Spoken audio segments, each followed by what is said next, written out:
So in this last episode, we are going to have a quick look at the Arpeggiator functions, which are on the last two sections of the second edit select knob. All right, I've already set up the Arpeggiator for the patch, so I'm going to turn it on. We're going to listen to it, and then we're going to see what the different parameters are and how I set them, and maybe what we can change. So let's go.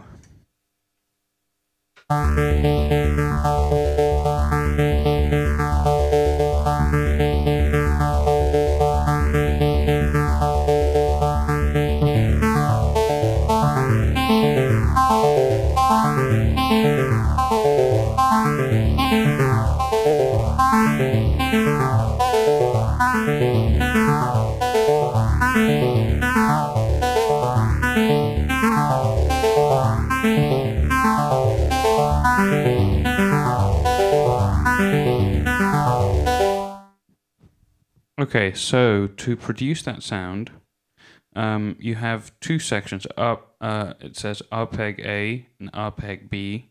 So on the first section, Arpeg A, the first knob controls the tempo measured in beats per minute, BPM.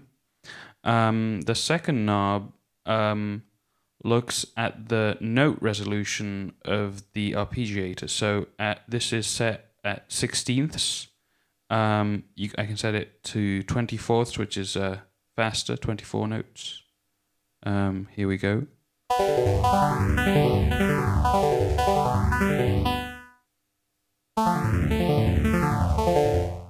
Or I can go slower. 12th notes. Very nice if you want to do kind of polyrhythm kind of stuff. Sorry, let me just adjust the volume here a little bit. Okay.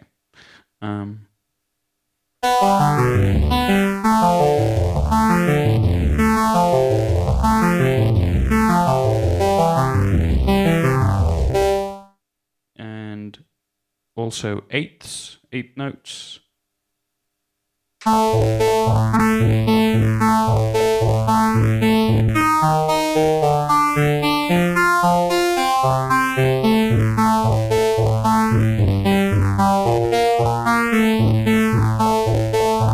Very nice for those classic synth pop bass lines or, sequences.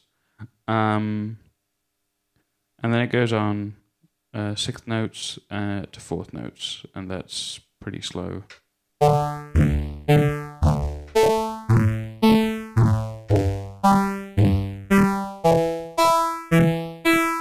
Okay.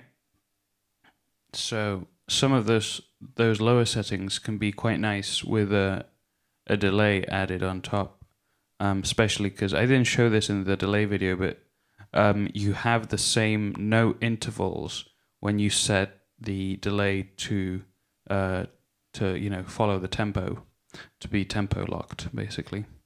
All right. What did I want to show you next? So you have these 8 buttons here, which normally you would use to select your sound presets, but when you're in the arpeggiator mode, you actually have 8 steps, and you can change them, and it's kind of like a step sequencer for your arpeggiator to just turn on and off different steps. Let me show you how that works. We're not gonna look at that just yet. Let's go back to 16ths. So I'm gonna turn off these, and you'll see how it changes. I'm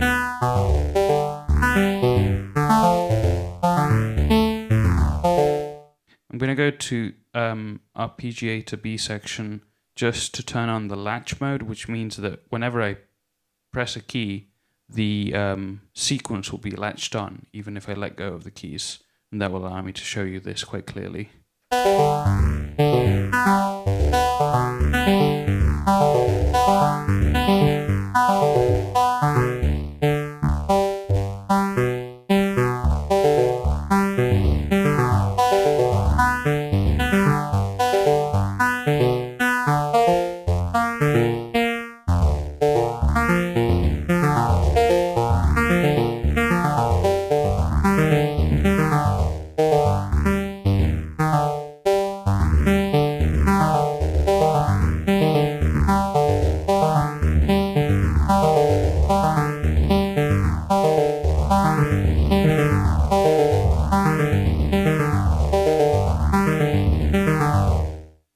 So there you go.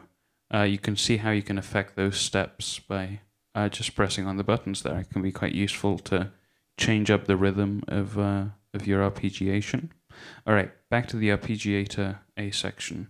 We've looked at the first two knobs. The third knob controls the gate. Basically, what this means is, since an arpeggiation is a sequence, and you have sort of very clear notes that are defined by it, the gate allows you to shorten the sound, in some ways bypassing whatever envelope you set when you were programming the sound, so that it fits better with your sequence. So let me show you what I mean. I have it set to a fairly short gate, and that's why we're getting this. If I increase the gate, though, this is what happens. The length of each step increases, but you still have all of the steps. Which means that the sound kind of has a longer decay time. All the way to that. Back to short again so you can see the difference. The only thing is that when you really turn it down, you could affect the whole volume, so it's kind of probably this is realistic for this patch.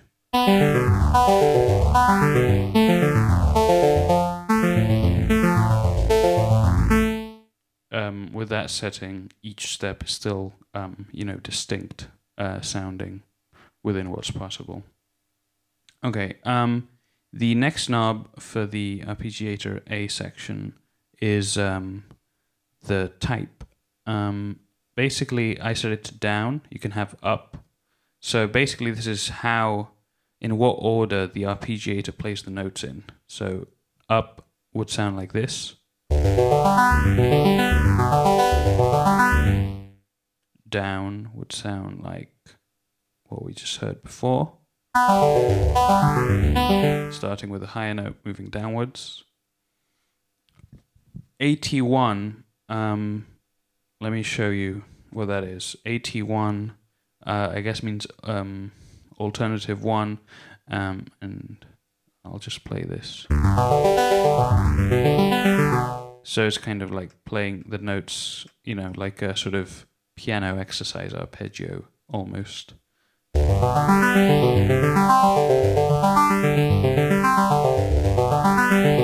Okay. AT2 does the same thing, except it triggers the note at the top and at the bottom again. So let me show you.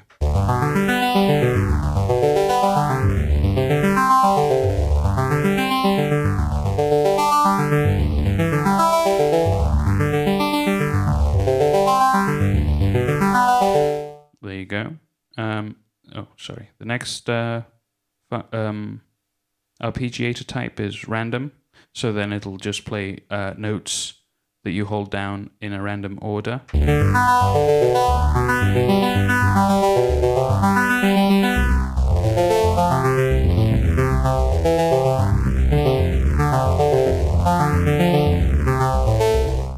you go. And then the last one is trigger, which means that so far, if you notice, I was holding down several keys at the same time, and the arpeggiator breaks down the chord that you're playing into its component notes. But trigger maintains the chord and just triggers it at the note interval that you set. Okay, so here we go.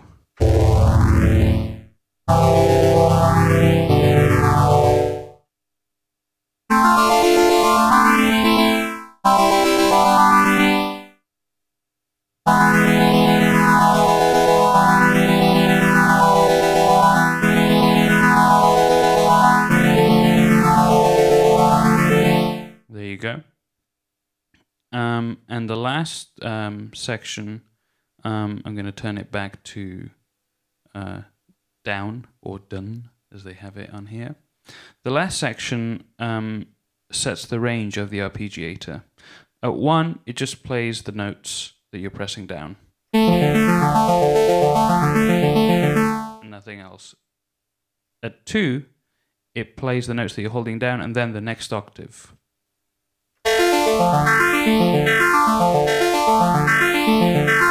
And there you're hearing some of those bum notes that were kind of distorted by the programming. And I can increase that to 3.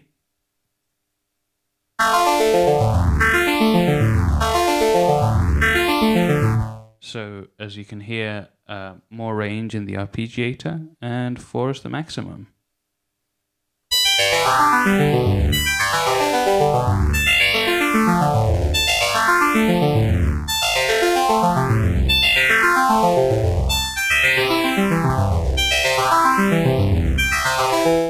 Okay, so that is the Arpeg A section.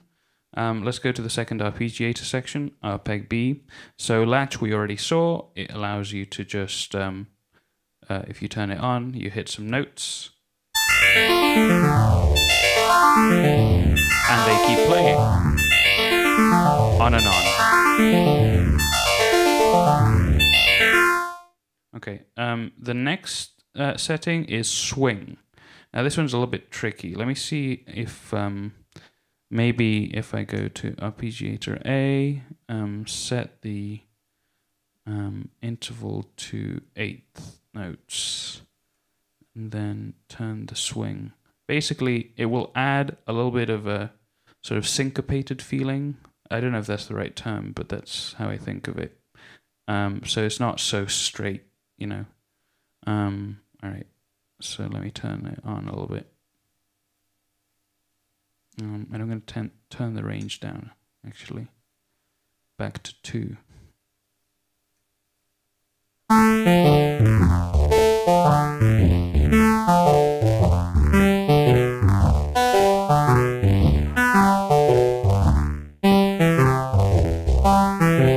So there you go. It has that kind of Humpty Dumpty, sort of jumpy feeling, and it becomes more sort of crazy as you increase it, even affecting just the playthrough of the notes when I turn it really high up. As the notes basically hit each other.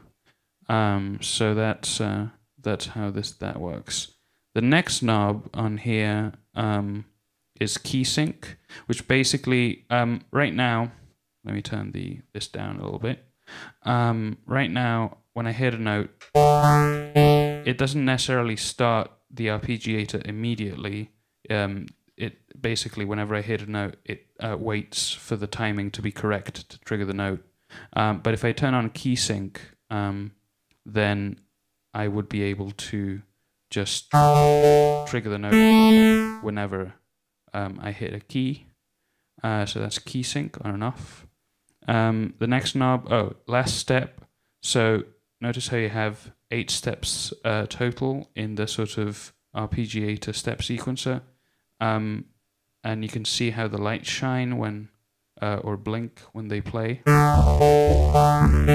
Now, I could turn the steps up or down so that it would loop just at those 4 steps. If you have like a random arpeggiation, you could see how that could be useful.